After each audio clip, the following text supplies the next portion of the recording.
wana constitution ya Congo ezali koloba ete il faut kozala original mwana ya Congo ba qualifier, il faut kozala moins de 30 ans 30 ans tout au plus ba qualifier. Oyo kolanda peuple to analyser ozali orange pourri ozali libre ko pono ou pas. Bref, Papa Véron, je regrette que yo oza kozela Jésus azalawana, oza kozela Moïse azalawana, oza kozela okene constituer un prophète pour yeba ete qu'est-ce que tu vas faire demain. Moi j'avance avec l'Esprit Saint. J'avance avec tout candidat. Même yo Papa Véron, kende ko ta candidature, je vais analyser ta vie. Ce qui n'a monné to ko yiko na matoi, oui, pas après tout. Bon yo ki kana lo bien na ebandeli. Présidence a organisé un pays sur base ya collège ya gouvernement qui est ba ministre. Ce qu'on a problème sur le ministre qui sera un bon président. Présidence, il était contre la mœurs, moralité à pays, c'est la législation. La législation, c'est le peuple. Qu'est-ce que moi? Qu'est-ce que toi? Papa devait micro off, pardon. Papa devait micro off.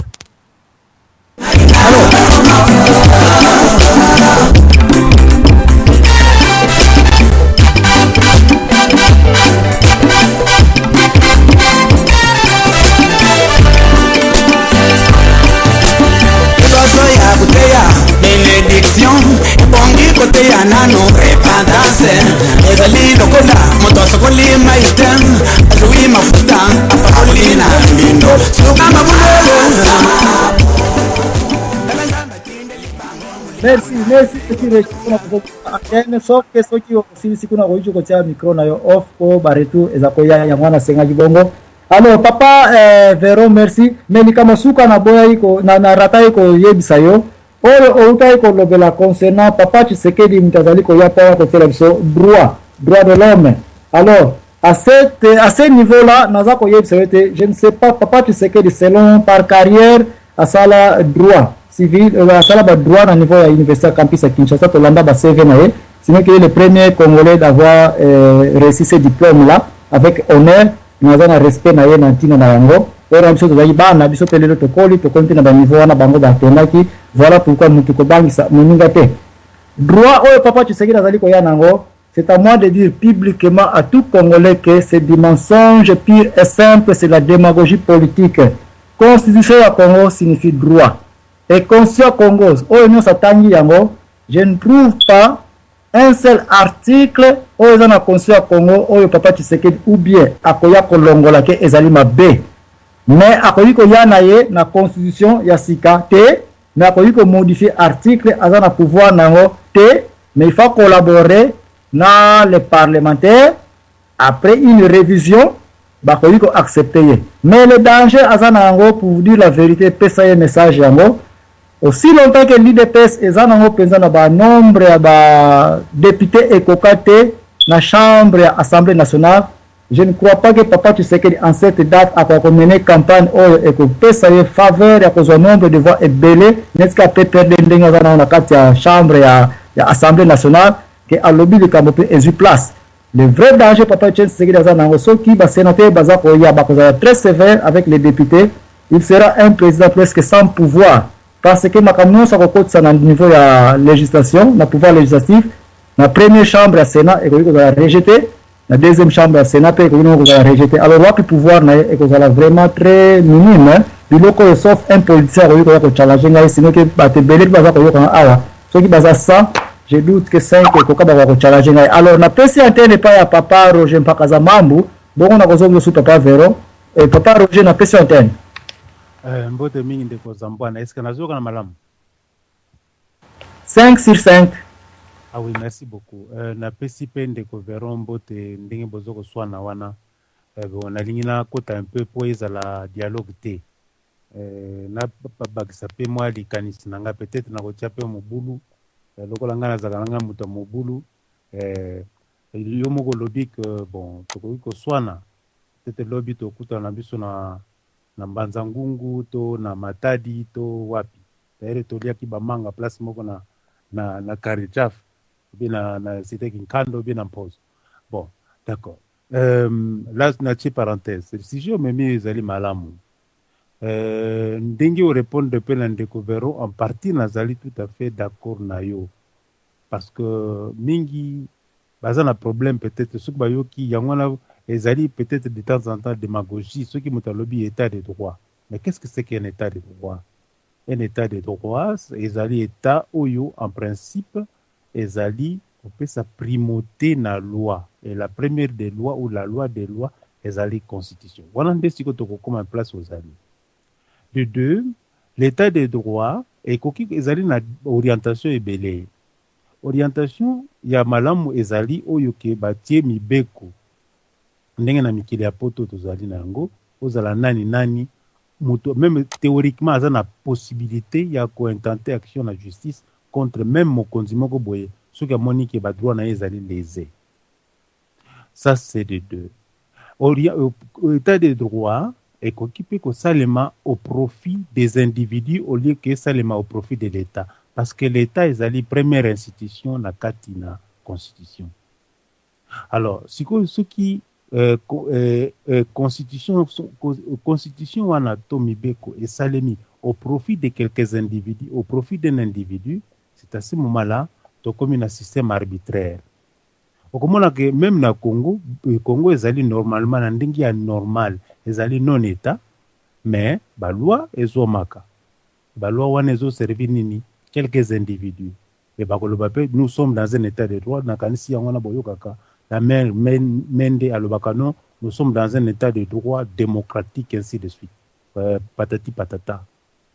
Donc il faut que tous alaka vigilant, mais malheureusement pour na Congolais c'est que baoui bazwa ba diplôme ya kili wana tant bazoko loba makamwana oleba kende pa ba peuple ndenge ndiko nzambo na lobi ba ko teya ba mama na biso ba détail wana ba kangi silence radio. Heureusement tozana mama ba radio na biso yo ezali ko pesa biso ningisa na biso tozali ba spécialiste te parce que ba spécialiste nango bazali ngala zana nga mutwa ya simana mabanga et puis kule nazana ba détail mingi mais oyo général connaissance générale naza kopesa wana pona kobakisa mwa mungu wana lisolo ya pokwa lelo. Ça na niveau wana. Deuxième préoccupation na ngai ezali atako constitution ezali mama na mibeko, mais principe moko ezali oyo ba juriste bazali na yango na mokili mobimba et que les faits précèdent les droits. C'est-à-dire loi pour bolo sala mibeko, loi wana il faut ezala inspiré na ba pratique oyo ezali ko salima po ba pratique wana vini non dorénavant pour ko réglementer situation boye tozu mobeko boye. Mais malheureusement na bamboka na biso babanda ko zo mibeko après ba ko kokisa ngo na situation réelle na biso. Alors wana omoni décalage komi monene entre théoriquement oyo ndeko zambwa na za koloba na oyo zali sur le terrain pratiquement. Donc yango na omona que conciliation moko ezalité entre oyo ezali na mibeko na oyo tozo ko vivre en réalité. Et là nazo ko partager un peu point de vue en découvert na sika wana. Alors pour dire na mukuze ndeko zambwa na omoni wana ezali théorie d'école oyo za koloba. Parce que ce qui tozui constitution ezali ko définir type ya régime. Donc pour pouvoir à parlement ezali ko dépendre na ndenge constitution epesi ba attribuer ba pouvoir. Donc yango na tokomona que ba constitution mususu lokola tozana ba régime mususu l'unique régime ezali présidentiel ezali régime système américain. Yango ba bengo système américain, système présidentiel. Alors ba oyo nyuso balinga ko calquer système américain ba kweyaka mingi lokola bibeko na bango et précédaka ba fait yango na bakomaka na système présidentialiste to bengaka dictature monarchique. Alors na deux ce qui constitution peut que koloba que non to tie semi-présidentiel typologie nango ezali na France. Kuna na France vous allez na diarchie, c'est que premier ministre en face d'un président, mais président a préséance na premier ministre, mais au Congo koza la présidence ali président ya droite et premier ministre zali président à gauche. Mais souhait ezalaka mingi président zala ya droite puis premier ministre zala ya droite. Mais ceux qui ba à gauche ba gagner parlement yango na mona ke esalaka mo mobulu to mona ki yango tango Chirac na Mitterrand to mona ki yango tango ya Chirac na Jospin étant mosusu ezalaka mobulu na niveau ya représentation étrangère.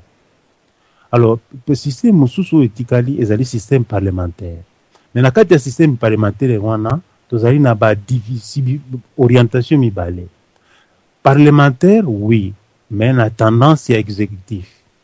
Parlementaire oui, mais na tendance ya parlement. Yango wana tokomona que na Grande-Bretagne surtout par exemple bazali na système parlementaire, mais na plus orientation exécutive. Mais en Allemagne, par contre, bazali na système parlementaire, mais na tendance à parlement. Et là, système allemand, wana to na telemana wana pona zali na Allemagne, la système allemand bazwa ki yango pona nini à partir ya histoire ya mboka na bango. Pona ko éviter ba situation elekaka na tango ya Hitler, yango na bazwa ki système wana prédominance ya parlement.